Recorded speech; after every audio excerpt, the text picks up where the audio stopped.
Hello everyone, आज का हमारा टॉपिक है regional states Punjab and Mysore. Last video में हमने कवर किया था कि ब्रिटिश ईस्ट इंडिया कंपनी कैसे बंगाल में अपना आधिपत्य जमा चुकी थी। Battle of Plassey, battle of Buxar हमने कवर किया था। अब बारी थी इंडिया में नॉर्थ में पंजाब की और साउथ में मैसूर की। तो इससे पहले हम कुछ पंजाब की हिस्ट्री के बारे में जान लेते हैं।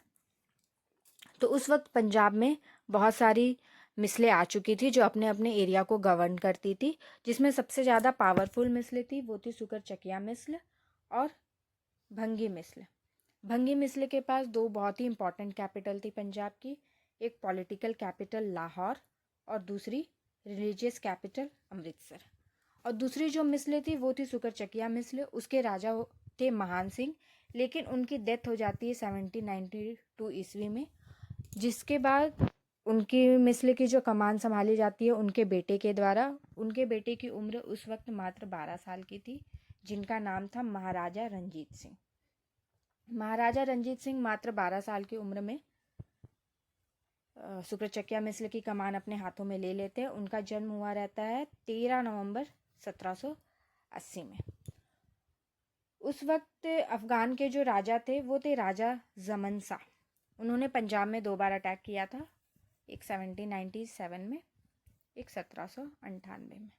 तो जो 1798 का उन्होंने अटैक किया था तो उसमें क्या हुआ था कि जो उनकी जो सैनिक टुकड़ियाँ थी वापस लौटते समय वो चेनाब रिवर में एक्सीडेंटली गिर जाती है। तो महाराजा रंजीत सिंह अपनी आर्मी के साथ उन सारी सैनिक टुकड़ियों को सेफली बाहर लाते हैं और जाके राजा जमन शाह को सौंपते हैं, जिससे राजा जमन शाह बहुत ही खुश हो जाते हैं और खुशी खुशी वो रंजीत सिंह को अलाउ कर देते हैं कि आप लाहौर पे अपना कब्जा कर सकते हैं, आप लाहौर पे अपना शासन कर सकते हैं। तो रिजल्ट में क्या होता है, 1799 में रंजीत सिंह को लाहौर मिल जाता है और फिर 1802 में वो भंगी मिसले से रिलीजियस कैपिटल अमृतसर भी ले लेते हैं। तो इस प्रकार अब महाराजा रंजीत सिंह के अंडर में लाहौर भी आ जाता है और अमृतसर भी आ जाता है। आगे चलकर महाराजा रंजीत सिंह और ब्रिटिशर्स के बीच में एक संधि होती है, treaty of Amritsar. Treaty of Amritsar कब होती है, 25 अप्रैल 1809 एडी में। ठीक है, किस किस के बीच में होती है, महाराजा रंजीत सिंह और ब्रिटिशर्स। ब्रिटिशर्स में कौन थे, गवर्नर जनरल थे उस समय, गवर्नर थे उस समय लॉर्ड मिंटो। लॉर्ड मिंटो के बिहाफ में जो इस ट्रीटी पे साइन करते वो थे चार्ल्स मेटकाल्फ। ठीक है, कभी कभी क्वेश्चन ये भी आता है कि ब्रिटिशर्स के तरफ से कौन आया था नेगोशिएट करने, किसने ट्रीटी पे साइन की थी। तो साइन किया था चार्ल्स मेटकाल्फ ने लॉर्ड मिंटो के बिहाफ में। हालांकि गवर्नर जनरल कौन थे, तो लॉर्ड मिंटो थे। ठीक है, अब इस ट्रीटी ऑफ अमृतसर में क्या हुआ था हम उसे समझने की कोशिश करते हैं। तो इस ट्रीटी ऑफ अमृतसर में ये डिसाइड हुआ था कि जो महाराजा रंजीत सिंह पे अगर कोई भी बाहरी तत्व हमला करते हैं या कोई दूसरा पड़ोसी राज्य, पड़ोसी क्षेत्र हमला करता है तो ब्रिटिश ईस्ट इंडिया कंपनी उनकी मदद करेगी। और अगर ब्रिटिश ईस्ट इंडिया कंपनी पे कोई हमला करता है और उन्हें अगर सैन्य शक्तियों की सहायता चाहिए होती है तो महाराजा रंजीत सिंह उनकी मदद करेंगे, और ज़रूरत पड़े तो वो लोग किसी दूसरी टेरिटरी को एक्वायर भी करेंगे साथ में। साथ ही साथ उन्होंने दूसरा ये भी इस संधि में डिसाइड किया कि जो सतलज रिवर थी, सतलज नदी जो पंजाब के बीचों बीच बहती है, तो उसके नॉर्थ का जो पार्ट था जो महाराजा रंजीत सिंह के अंडर में ही था, तो चार्ल्स मेटकाल्फ ने कहा कि ये एरिया तो ऑलरेडी आपके अंडर है, तो ये एरिया आप ही रखो, लेकिन सतलज रिवर के साउथ का जो एरिया है वो ब्रिटिश ईस्ट इंडिया कंपनी के अंडर में आ जाएगा। मतलब साफ साफ ये हुआ कि जो सतलज रिवर है उसको बॉर्डर बना दिया गया, सिख अंपायर और ब्रिटिश अंपायर के बीच में सतलज रिवर बॉर्डर हो गया। तो रिजल्ट में क्या हुआ, जो नॉर्थ का पार्ट था वो महाराजा रंजीत सिंह के पास रहा, साउथ का जो पार्ट आया वो ब्रिटिश ईस्ट इंडिया कंपनी के हाथ में चला गया। तब महाराजा रंजीत सिंह वो सतलज रिवर के साउथ में तो अब अपना कब्जा जमा नहीं सकते थे, तो उन्होंने क्या किया कि अपने ही क्षेत्र के आसपास जो उत्तर में थे, नॉर्थ में कश्मीर, पेशावर जो अभी अब पाकिस्तान में, उन सब पे अपना कब्जा जमाना शुरू किया। तो कैसे किया? 1818 में मुल्तान पे कैप्चर कर लिया, 1819 में कश्मीर पे कैप्चर कर लिया और 1834 में पेशावर पे कैप्चर कर लिया। इससे हमारे क्वेश्चंस आते हैं। अब हम आगे एमसीक्यूज कवर करेंगे और अगर कुछ ऐसे टॉपिक आते हैं तो उसको ब्रीफली हम एक्सप्लेन करेंगे। तो हमारा फर्स्ट क्वेश्चन है, the kingdom of Ranjit Singh included Delhi, Kabul, Makran, Srinagar. तो आंसर होगा श्रीनगर। श्रीनगर क्यों होगा? क्योंकि अभी हमने जस्ट डिस्कस किया कि उन्होंने 1819 में कश्मीर पे अपना कैप्चर कर लिया था, तो जम्मू कश्मीर श्रीनगर, तो गिवन ऑप्शन में श्रीनगर सबसे सुटेबल है, तो आंसर होगा श्रीनगर। सेकंड है, टू विच मिसले डिड रंजीत सिंह बिलोंग? तो रंजीत सिंह बिलोंग करते थे शुक्रचकिया मिसले से, आंसर इज ए। थर्ड भी सेम है, with which misl was Ranjit Singh related? Ahluwalia, Kanhaiya, Dallewalia, Sukerchakia, तो answer is D, Sukerchakia. Next है, capital of kingdom of Maharaj Ranjit Singh was. Maharaja Ranjit Singh का कैपिटल कौन था?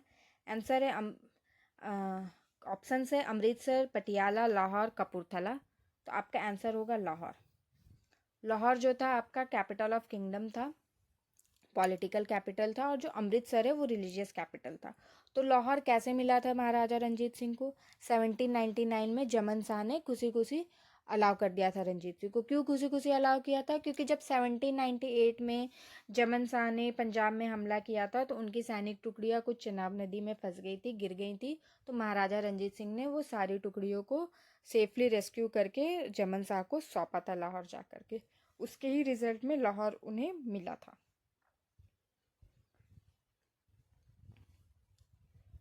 फिफ्थ है, at which place did Raja Ranjit Singh set up the Adalat Ala? अदालत आला उन्होंने कहाँ पे सेटअप किया था? तो आंसर लाहौर होगा, क्योंकि वही पॉलिटिकल कैपिटल था या कैपिटल ऑफ किंगडम था जहाँ लोगों की अपीलें सुनी जाती थी। सिक्स्थ है, the treaty of Amritsar was concluded between Maharaja Ranjit Singh and, option है Lord Cornwallis, Lord Dalhousie, Lord Hastings, Lord Minto, answer is Lord Minto. उस वक्त जो गवर्नर जनरल थे वो लॉर्ड मिंटो थे, और लॉर्ड मिंटो के बिहाफ में चार्ल्स मेटकाल्फ ने अमृतसर की संधि पे साइन किया था महाराजा रंजीत सिंह और लॉर्ड मेटकाल्फ ने 25 अप्रैल 1809 में। ठीक है। Ranjit Singh got famous Kohinoor diamond from. Kohinoor diamond उन्हें किसके द्वारा मिला था? शाह शुजा, दोस्त मोहम्मद, जमन शाह, शेर अली, तो आंसर है शाह शुजा। इसका एक्सप्लेनेशन हम लोग देखते हैं।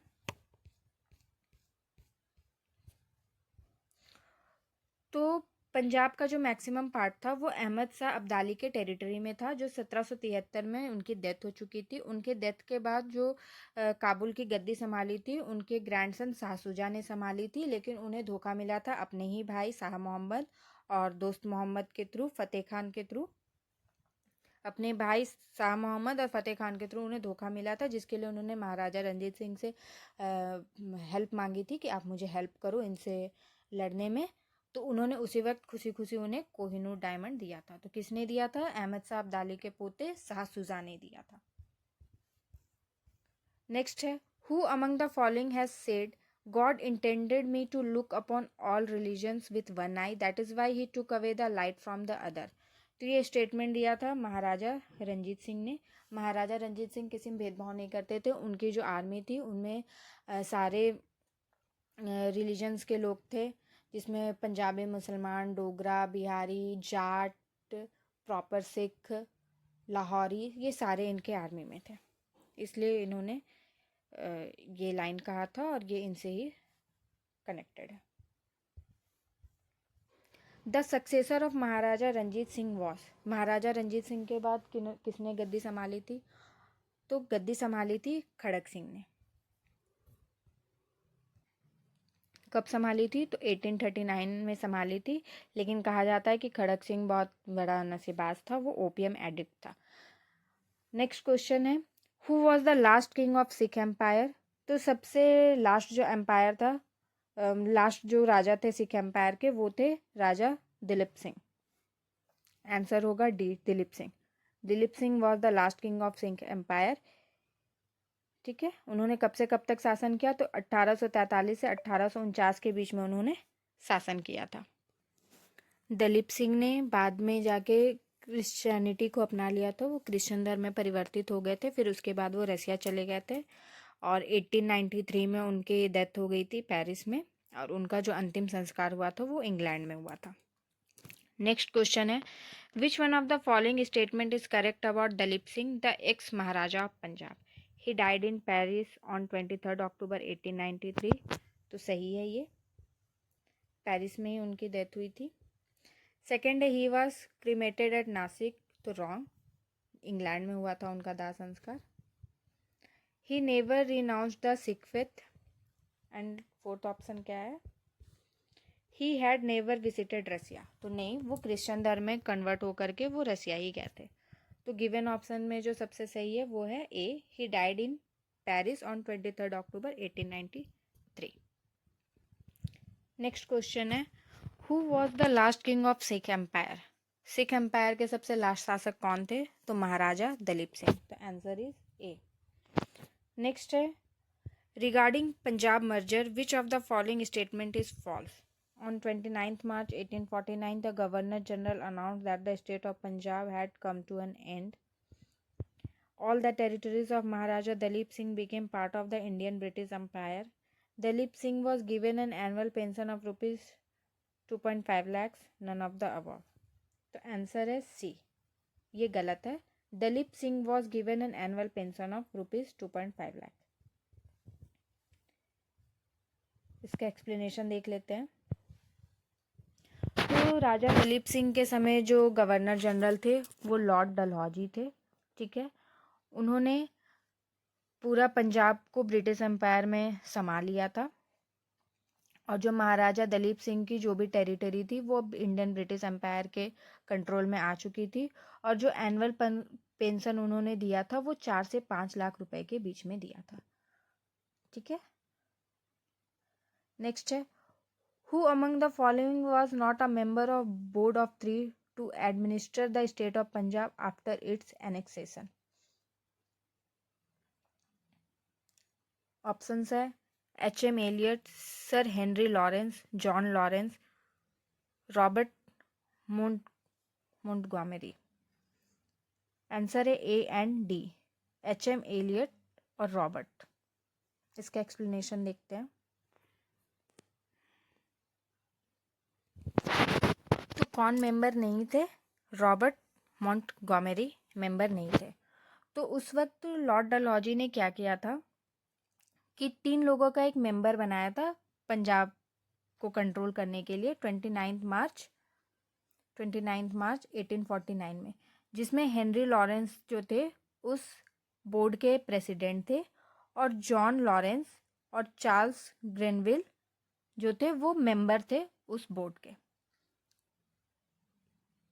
हेनरी लॉरेंस प्रेसिडेंट थे, जॉन लॉरेंस और चार्ल्स ग्रेनविल मैंसेल जो थे वो मेंबर थे। तो इस तरह से कौन कौन उसके मेंबर नहीं थे? तो एच.एम. एलियट और Robert Montgomery were not concerned with this council. ठीक है,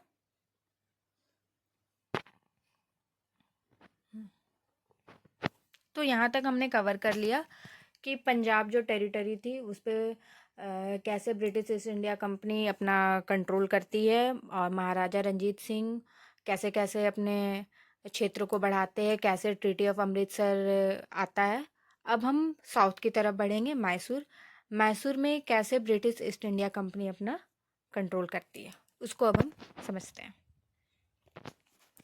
तो जो मैसूर है वो बहुत ही वेल्दी स्टेट होता था, क्योंकि वहाँ फर्टाइल लैंड थी, टेक्सटाइल था, एक्सपोर्ट के लिए मतलब समुद्री तटीय इलाका था मालाबार, और कोलार की गोल्ड माइन थी, जिस कारण से जो नेबरिंग स्टेट है जैसे कि मराठा, हैदराबाद में निज़ाम और ब्रिटिश ईस्ट इंडिया कंपनी की नज़र हमेशा मैसूर पे रहती थी।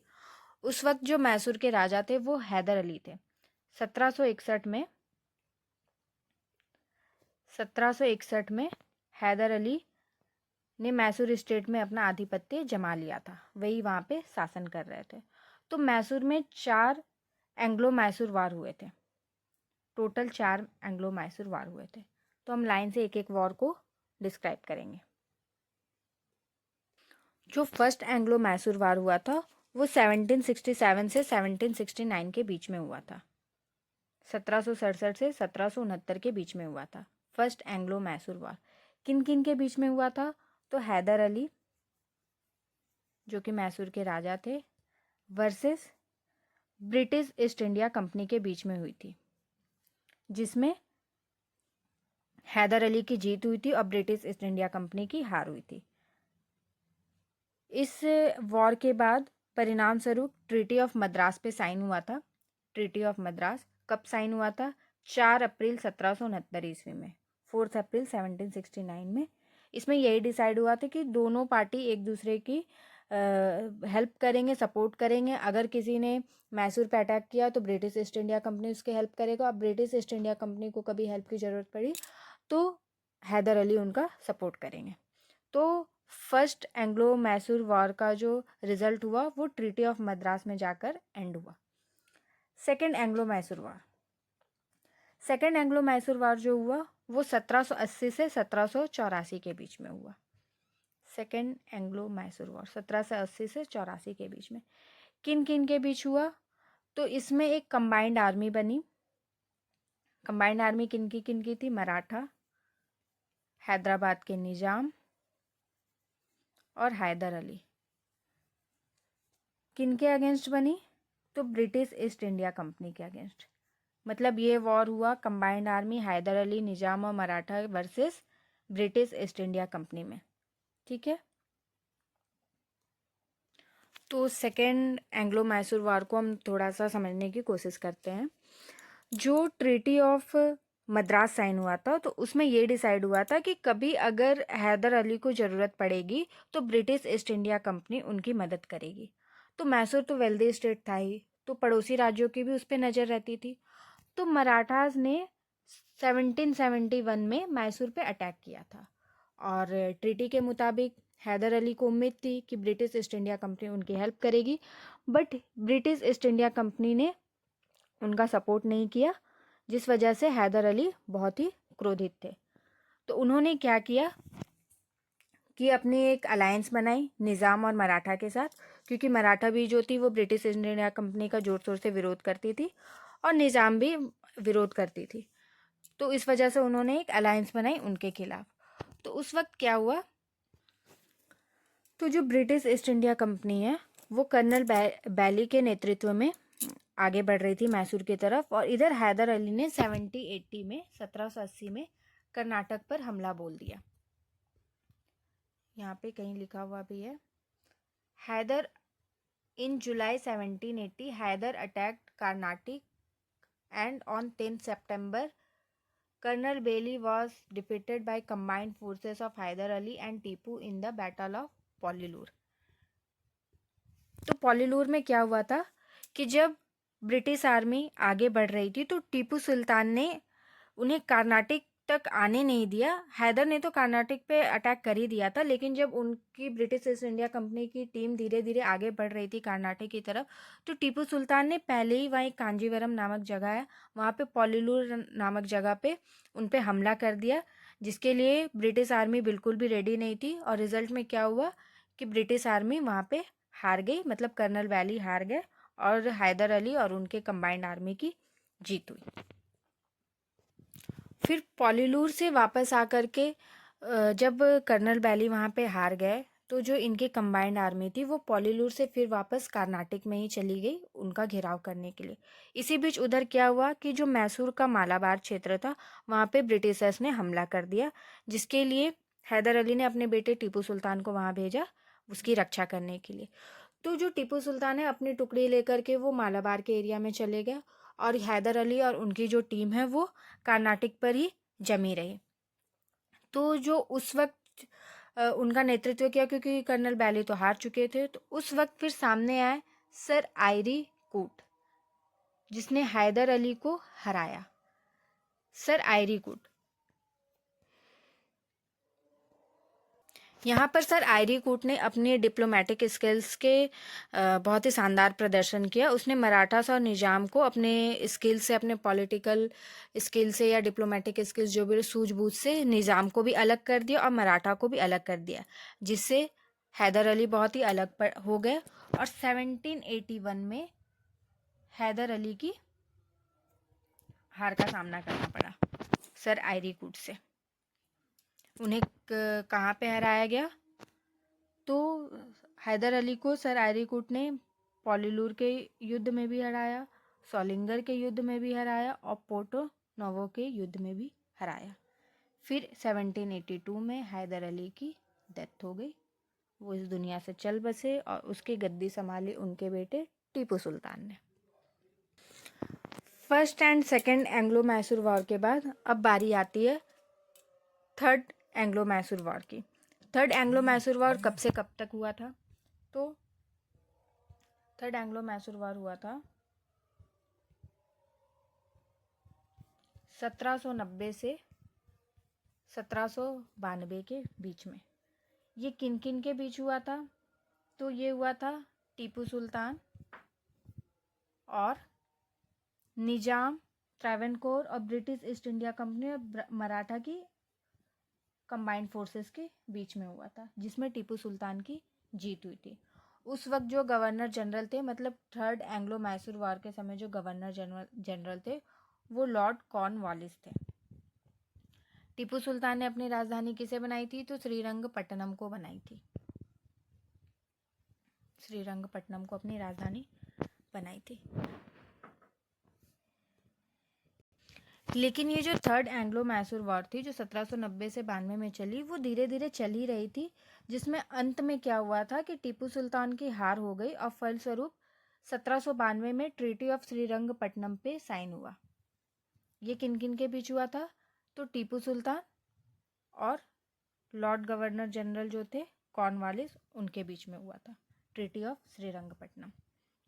उसके फिर कुछ ही साल बाद फोर्थ एंग्लो मैसूर वॉर हुआ, वो 1799 में हुआ। ये वॉर बहुत लंबा नहीं चला था, ये बहुत कुछ ही दिनों तक चला था, ठीक है, जिसमें टीपू सुल्तान की डेथ हो गई थी। तो जो फोर्थ एंग्लो मैसूर वॉर था वो एक तरह से कहा जा सकता है कि वो बेइज्जती का बदला लेने वाला वॉर था, क्योंकि जो ट्रीटी ऑफ श्रीरंगपट्टनम हुई थी उसमें ऐसा हुआ था कि टीपू सुल्तान तो हार चुके थे, तो समझ लो कि ये मैसूर है, तो कि जो मैसूर था, इधर ब्रिटिश ईस्ट इंडिया कंपनी है, उन्होंने अपना कुछ एरिया ले लिया, इधर मराठास थे, उन्होंने अपना कुछ पोर्शन ले लिया, इधर निजाम थे हैदराबाद के, उन्होंने अपना कुछ पोर्शन ले लिया। तो इस तरह से टीपू सुल्तान देखते रह गए, वो चाहकर भी कुछ नहीं कर पाए और मैसूर के बहुत ही मैक्सिमम एरिया पे उन लोगों का राज हो गया।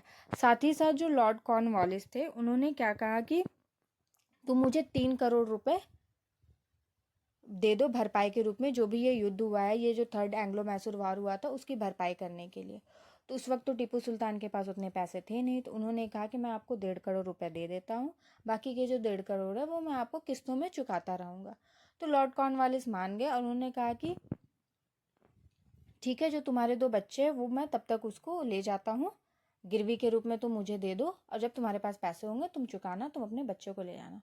तो ये सब जो टीपू सुल्तान का अपमान हुआ, जो उनकी बेइज्जती हुई, वो अपने अंदर भरे हुए थे, इसलिए कुछ ही सालों बाद फोर्थ एंग्लो मैसूर वॉर हुआ। तो अपने लॉसेस की भरपाई करने के लिए टीपू सुल्तान ने क्या किया? फ्रेंच ईस्ट इंडिया कंपनी से अपनी दोस्ती का हाथ बढ़ाया और इसीलिए उन्होंने 1794 ईस्वी में जैकोबिन क्लब जो है स्थापना की और खुद भी उसके मेंबर बन गए। तो जैकोबिन क्लब क्या थी? वो एक रिवोल्यूशनरी ऑर्गेनाइजेशन थी जो जिसमें नेपोलियन बोनापार्ट ये सब भी इसके मेंबर थे। और फ्रेंच आर्मी से अपनी दोस्ती को दर्शाने के लिए टीपू सुल्तान ने ट्री ऑफ लिबर्टी भी प्लांटेड किया था, जिसमें उसने अपने मैसूर और फ्रांस की दोस्ती को दर्शाया था। और उस वक्त जो इंडिया के गवर्नर जनरल थे वो लॉर्ड वेल्सले थे। लॉर्ड वेल्सले उस वक्त गवर्नर जनरल थे। तो फोर्थ एंग्लो मैसूर वॉर कब हुआ था? 1799 में हुआ था, बहुत ही कम दिनों के लिए हुआ था, जिसमें टीपू सुल्तान की डेथ हुई थी। और इसमें कौन कौन के बीच में किसके किसके बीच युद्ध हुआ था?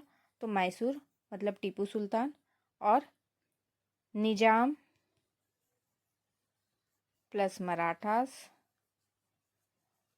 Plus British East India company. तो कुल मिलाकर के 4 युद्ध हुए थे मद्रास में। फर्स्ट एंग्लो मैसूर वॉर, जिसमें हैदर अली की जीत हुई थी।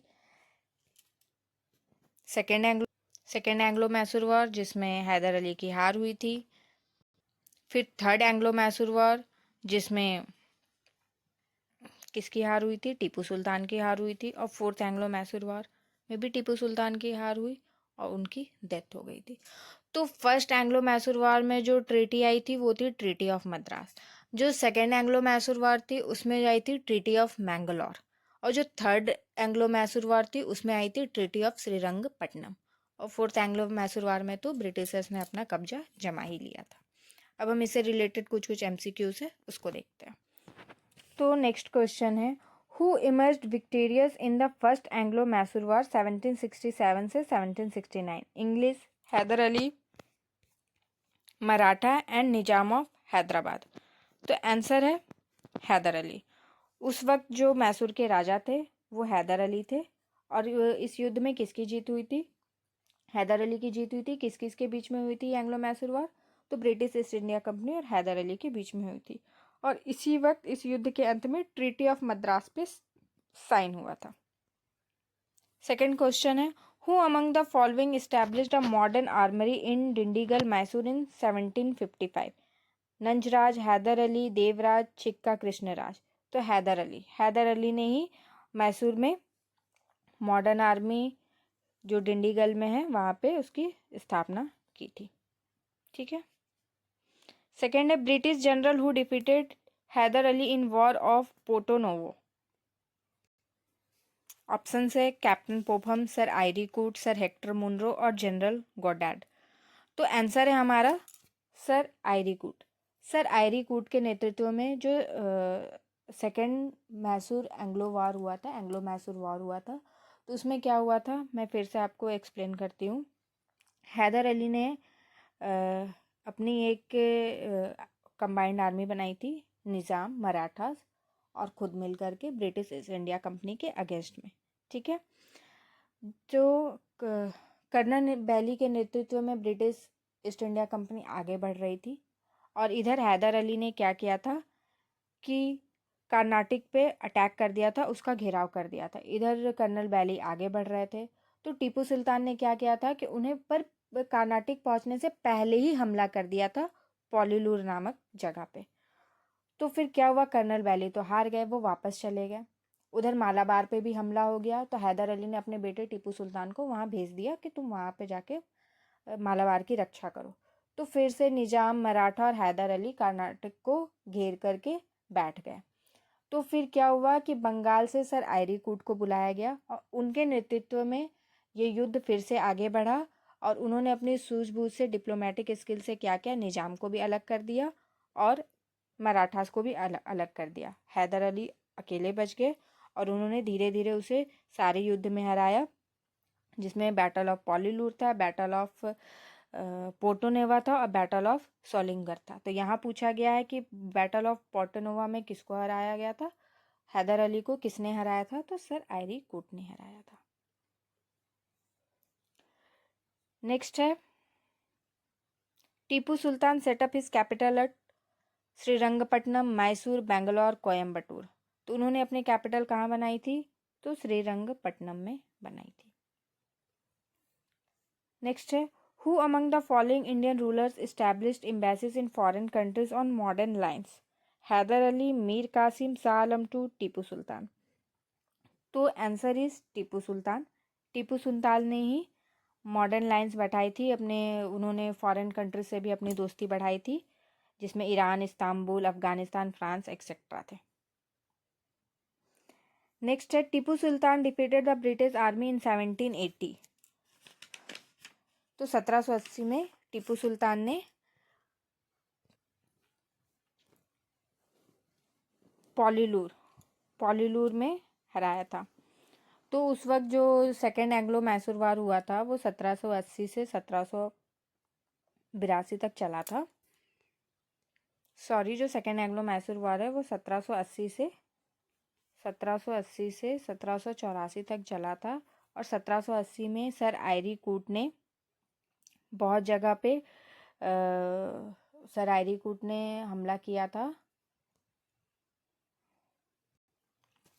हमला किया था हैदर अली पे 1781 में।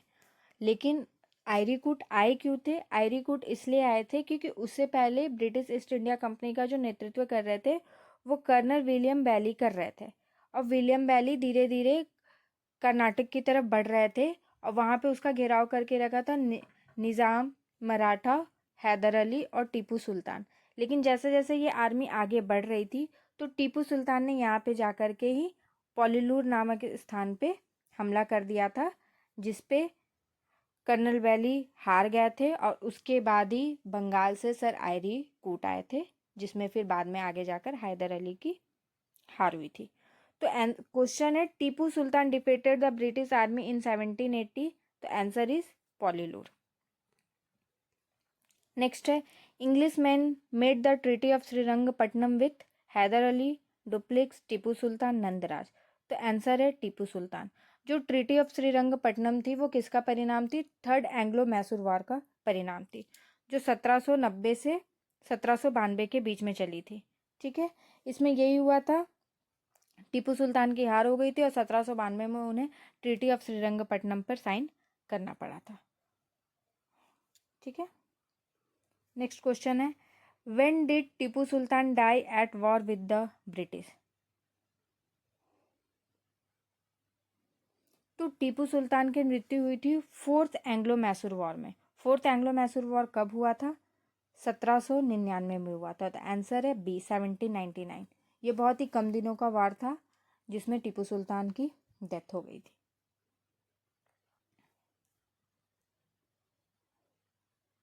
नेक्स्ट है, which of the following is correctly matched? First Anglo Mysore war, Hyder Ali was defeated. Second Anglo Mysore war, Hyder Ali defeated the British. Third Anglo Mysore war, Tipu Sultan won the battle and did not cede his territory to British. Fourth Anglo-Mysore War, Tipu was defeated and was killed in the thick of battle. तो correct answer है fourth, D, fourth Anglo Mysore war, Tipu was defeated and was killed in the thick of battle. जो first Anglo Mysore war हुआ था वो हैदर अली और British East India company के बीच में हुआ था, जिसमें हैदर अली की जीत हुई थी। तो ये तो गलत ही हो गया। सेकेंड एंग्लो मैसूर वॉर जो था वो हैदर अली की कंबाइंड आर्मी थी, हैदर अली, निजाम, मराठा और ब्रिटिश ईस्ट इंडिया कंपनी के बीच में, जिसमें हैदर अली की हार हुई थी। तो ये भी गलत हो गया।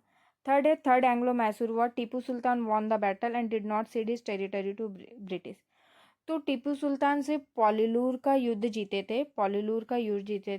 थे, लेकिन सर आयरी कूट के आने के बाद हैदर अली की हार हो गई थी, वो हार चुके थे और उनकी मौत हो चुकी थी थर्ड एंग्लो मैसूर वॉर में। तो ये तीनों ऑप्शन गलत है, लास्ट ऑप्शन सही है, फोर्थ एंग्लो मैसूर वॉर, जिसमें टीपू की मौत हो गई थी, वो शहीद हो गए थे अंग्रेजों से लड़ते लड़ते। यहाँ पे एक्सप्लेनेशन भी दिया हुआ है। फर्स्ट एंग्लो मैसूर वॉर जो था वो 1767 से 1769 के बीच में हुआ था और उसका परिणाम स्वरूप ट्रीटी ऑफ मद्रास हुआ था। सेकेंड एंग्लो मैसूर वॉर जो था वो 1780 से 1784 के बीच में हुआ था। उस वक्त के जो गवर्नर जनरल थे वो वॉरेन हेस्टिंग्स थे और परिणाम स्वरूप ट्रीटी ऑफ मैंगलोर पे साइन हुआ था। थर्ड एंग्लो वॉर जो हुआ था वो 1790 से 1792 के बीच में हुआ था। उस वक्त जो गवर्नर जनरल थे वो लॉर्ड कॉर्नवालिस थे और जो उसके परिणाम स्वरूप ट्रीटी संधि हुई थी वो ट्रीटी ऑफ श्रीरंगपट्टनम थी। और जो फोर्थ एंग्लो मैसूर वॉर था वो 1799 में हुआ था और उस वक्त जो गवर्नर जनरल थे वो लॉर्ड वेल्सले थे और जिसमें टीपू की हार होती है, वो युद्ध में शहीद हो जाते हैं और टीपू सुल्तान के जो भी फैमिली मेंबर्स और जो भी थे उन्हें वेल्लोर के एक जेल में भेज दिया जाता है। नेक्स्ट है, match list 1 with list 2 and select the correct answer using the code given below the list. Treaty of Allahabad, treaty of Mangalore, treaty of Salbai, treaty of Madras. तो ट्रीटी ऑफ इलाहाबाद जो है वो बक्सर के युद्ध के बाद हुआ था। बक्सर का युद्ध 1764 में हुआ था। ट्रीटी ऑफ इलाहाबाद हुआ था 1765 में। तो इसका आंसर है 4। Treaty of Mangalore. Treaty of Mangalore second Anglo Mysore war का परिणाम थी। तो सेकेंड एंग्लो मैसूर वॉर कब से कब तक हुआ था? 1780 से 1784 के बीच में। तो 1784 में ट्रीटी ऑफ मैंगलोर हुआ था। Treaty of Salbai. Treaty of Salbai कब हुई थी? तो वो 1782 में हुई थी।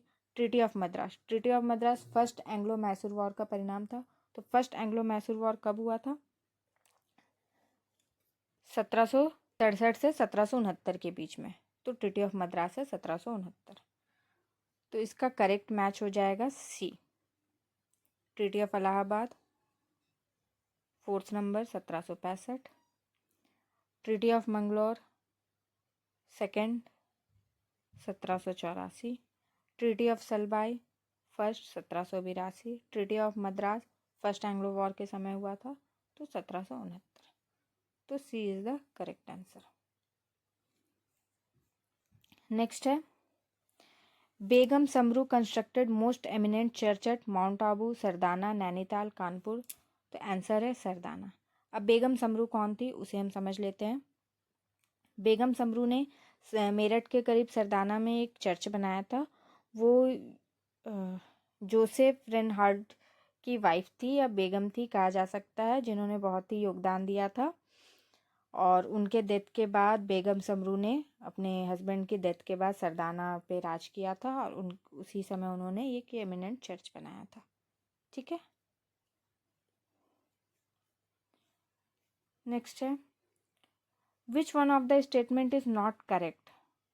Ali Mardan Khan introduced the system of revenue farming in Bengal. Maharaja Ranjit Singh set up modern foundries to manufacture cannons at Lahore. Savai Jai Singh of Amber and Euclid's elements of geometry translated into Sanskrit. Sultan Tipu of Mysore gave money for the construction of the idol of goddess Sarda in the Sringeri temple. The answer है A. Ali Mardan Khan introduced a system of revenue farming in Bengal. Answer is ए। इसका explanation हम देखते हैं। महाराजा रंजीत सिंह जो है वो लाहौर में अपना फैक्ट्री सेटअप करते हैं अमृतसर में कैनन्स बनाने के लिए। सवाई जय सिंह जो है यो यूक्लिड का जो एलिमेंट है ज्योमेट्री का उसको संस्कृत में वो ट्रांसलेट करते हैं, ये भी सही है।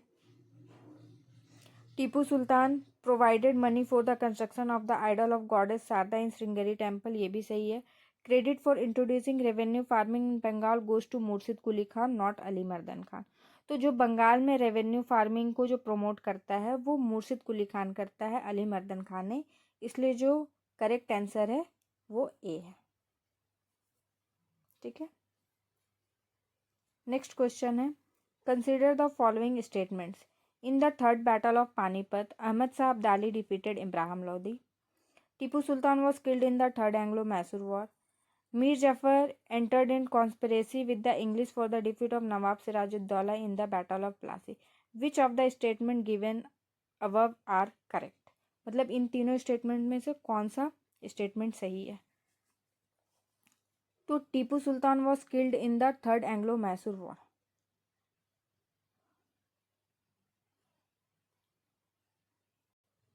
तो इसका आंसर है बी। सिर्फ जो तीसरा वाला स्टेटमेंट है वो सही है, क्योंकि जो बैटल ऑफ पानीपत है उसमें अहमद शाह अब्दाली ने मराठास को हराया था, ना कि इब्राहिम लोदी को। तो ये गलत हो जाता है। टीपू सुल्तान के जो डेथ हुआ था वो 4th एंग्लो मैसूर वॉर में हुआ था, ना कि 3rd एंग्लो मैसूर वॉर में। और जो Mir Jafar entered in conspiracy with the English for the defeat of Nawab Sirajuddaula in the battle of Plassey.